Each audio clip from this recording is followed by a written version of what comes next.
Hey guys!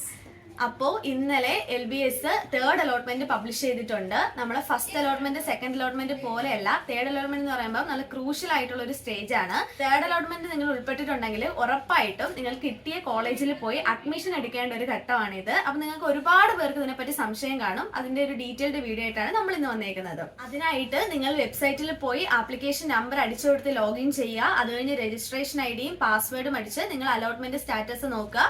അതിനകത്ത് നിങ്ങൾ ഉൾപ്പെട്ടിട്ടുണ്ടോ എന്ന് നിങ്ങൾ ചെക്ക് ചെയ്യുക. ഇനി നിങ്ങൾ ശ്രദ്ധിക്കേണ്ട കാര്യം എന്ന് പറഞ്ഞാൽ നിങ്ങൾക്ക് ആദ്യമായിട്ടാണ് നിങ്ങൾക്ക് അലോട്ട്മെന്റ് കിട്ടുന്നതെങ്കിൽ നിങ്ങൾ ടോക്കൺ ഫീ അടച്ച് സീറ്റ് സെക്യൂർ ചെയ്യണം. അത് നിങ്ങൾ ഓൺലൈനായിട്ട് അല്ലെങ്കിൽ ഫെഡറൽ ബാങ്കിന്റെ ബ്രാഞ്ചിൽ പോയിട്ട് നിങ്ങൾക്ക് നേരിട്ടും അടയ്ക്കാവുന്നതാണ്. അതുപോലെ ഈ ടോക്കൺ ഫീ അടയ്ക്കേണ്ട ലാസ്റ്റ് ഡേറ്റ് ഓഗസ്റ്റ് 16 5 മണി വരെയാണ്. അത് നിങ്ങൾ ശ്രദ്ധിക്കണം. അപ്പോൾ നിങ്ങൾ തേർഡ് അലോട്ട്മെന്റ് ഉൾപ്പെട്ടിട്ടുണ്ടെങ്കിൽ ഓഗസ്റ്റ് 16 5 മണിക്ക് മുമ്പ് തന്നെ ടോക്കൺ ഫീസ് അടയ്ക്കേണ്ടതാണ്. പിന്നെ നിങ്ങൾ ഇപ്പോഴും സംശയം ചോദിക്കുന്നതെന്ന് വെച്ചാൽ ഫസ്റ്റ് ആൻഡ് സെക്കൻഡ് അലോട്ട്മെന്റിൽ ടോക്കൺ ഫീ ഓൾറെഡി അടച്ചവർ ഇപ്പോഴും അടയ്ക്കണമെന്നാണ്. പക്ഷെ അത് വേണ്ട. തേർഡ് അലോട്ട്മെന്റ് പുതുതായിട്ട് ഉൾപ്പെട്ടവർ മാത്രം നിങ്ങൾ ടോക്കൺ ഫീ പുതുതായിട്ട് അടച്ചാൽ മതിയാവും. ഇനി വരുന്നതെന്ന് വെച്ചാല് നമുക്ക് അഥവാ ഏതെങ്കിലും ഒരു കുട്ടിക്ക് ഗവൺമെന്റ് ആണ് നേരത്തെ സെക്കൻഡ് അലോട്ട്മെന്റ് അല്ലെങ്കിൽ ഫസ്റ്റ് അലോട്ട്മെന്റ് കിട്ടിയത് ഗവൺമെന്റ് ആയിരുന്നു. പക്ഷെ ഇതിപ്പോ തേർഡ് അലോട്ട്മെന്റ് വന്നപ്പോഴത്തേക്കും കൊടുത്ത സെൽഫ് ഫിനാൻസിങ് കോളേജ് ആണ് കിട്ടിയതെങ്കിൽ ഇൻ കേസ് അത് റയർ ചാൻസ് ആണ്. ഇൻ കേസ് അങ്ങനെ വന്നിട്ടുണ്ടെങ്കിൽ നമ്മൾ ആദ്യം ഗവൺമെന്റിന് അടച്ച ടോക്കൺ ഫീനെക്കാട്ടി കൂടുതലാണ് സെൽഫ് ഫിനാൻസിങ്ങില്. അപ്പൊ അതിന്റെ ബാക്കി തുകയും കൂടി നമുക്ക് ഈ സമയത്ത് അടയ്ക്കേണ്ടതായിട്ട് വരും. അതാണ് ഇവിടെ ഉള്ള വ്യത്യാസം എന്ന് പറയുന്നത്.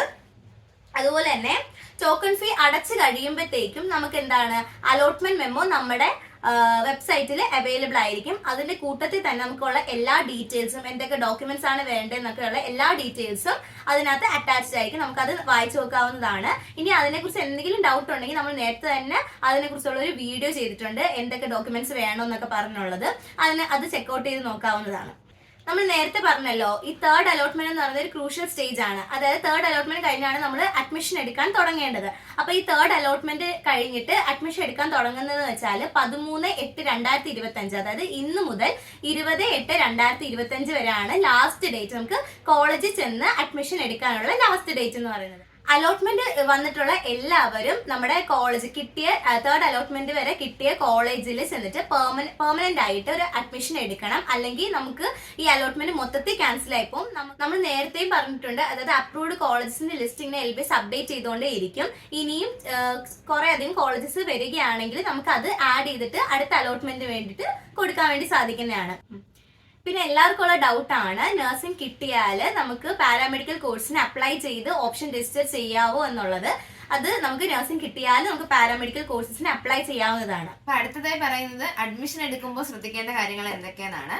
അപ്പോൾ നമ്മൾ ആ കോളേജിൽ ഡയറക്റ്റ് പോയാണ് അഡ്മിഷൻ എടുക്കുന്നത് തേർഡ് അലോട്ട്മെന്റ് കഴിയുമ്പോഴത്തേക്കും. അങ്ങനെ ചെല്ലുമ്പോഴത്തേക്കും നമ്മുടെ കയ്യിൽ കുറച്ച് എമൗണ്ട് കയ്യിൽ കരുതിയിരിക്കണം. അതായത് ഓരോ കോളേജസിനും ഒരുപാട് അസോസിയേഷൻസും കാര്യങ്ങളും ഉണ്ട്. ഇപ്പോൾ യൂണിയൻ ആണെങ്കിൽ അങ്ങനെ SNA, KBNSA അങ്ങനെ കുറെ അസോസിയേഷൻസ് ഉണ്ട്. പിന്നെ van fees, special fees, hostel fees അങ്ങനെ ഒരുപാട് എമൗണ്ട് നമ്മുടെ കയ്യിൽ നിന്ന് ആ സമയത്ത് വേണ്ടി വരും. അപ്പൊ എല്ലാവരും കയ്യിൽ കുറച്ച് പൈസ കരുതിയിരിക്കുന്നത് നല്ലതാണ്.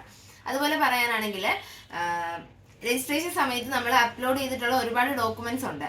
അത് നമ്മൾ ഓൾറെഡി ഡീറ്റെയിൽ ആയിട്ട് വീഡിയോ ചെയ്തിട്ടുണ്ടായിരുന്നു. എന്തൊക്കെയാണ് നിങ്ങൾ കൊണ്ടുപോകേണ്ട ഡോക്യുമെന്റ്സ് എന്നുള്ളത് നമ്മൾ ഡിസ്ക്രിപ്ഷനിൽ ഇട്ടേക്കാം. പിന്നെ പറയുന്നത് വെച്ചാൽ 2 സർട്ടിഫിക്കറ്റിന്റെ കാര്യം നമ്മൾ അത് സ്ട്രെസ് ചെയ്ത് പറഞ്ഞിട്ടുണ്ടായിരുന്നു. ഫിറ്റ്നസ് സർട്ടിഫിക്കറ്റും ഹെപ്പറ്റൈറ്റിസ് B സർട്ടിഫിക്കറ്റും. അപ്പൊ ഫിറ്റ്നസ് സർട്ടിഫിക്കറ്റ് എന്ന് പറയുന്നത് ഒരു ഗവൺമെന്റ് ഹോസ്പിറ്റലിലെ അസിസ്റ്റന്റ് സർജൻ റാങ്കിൽ കുറയാത്ത ഒരു ഡോക്ടറിന്റെ കയ്യിൽ നിന്നുള്ള ഒരു ഫിറ്റ്നസ് സർട്ടിഫിക്കറ്റ് ആയിരിക്കണം നിങ്ങൾ കൊണ്ടുപോകേണ്ടത്. അതുപോലെ തന്നെ ഹെപ്പറ്റൈറ്റിസ് B സർട്ടിഫിക്കറ്റ് അറ്റ്ലീസ്റ്റ് ഒരു ഡോസ് വാക്സിൻ എങ്കിലും എടുത്തൊരു സർട്ടിഫിക്കറ്റ് നിങ്ങളുടെ കയ്യിൽ ഉണ്ടെങ്കിൽ അത് നല്ലതായിരിക്കും. ഇൻ കേസ് ആർക്കെങ്കിലും എടുക്കാൻ പറ്റിയില്ല എന്നുണ്ടെങ്കിൽ ആ ഇൻസ്റ്റിറ്റ്യൂഷനായിട്ട് നിങ്ങൾ കമ്മ്യൂണിക്കേറ്റ് ചെയ്താൽ മതിയാകും.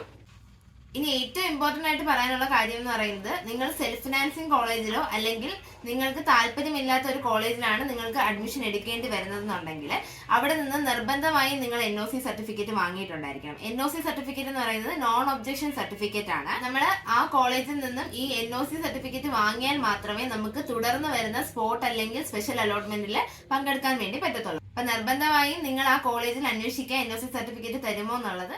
അതുപോലെ തന്നെ ഈ NOC സർട്ടിഫിക്കറ്റ് ഉണ്ടെങ്കിലേ നമ്മുടെ സ്പെഷ്യൽ ആൻഡ് സ്പോട്ട് അലോട്ട്മെന്റിൽ നിങ്ങൾ ഉൾപ്പെടുത്തത്തുള്ളൂ എന്നുള്ളത് നിങ്ങൾ എപ്പോഴും മനസ്സിൽ കരുതുക.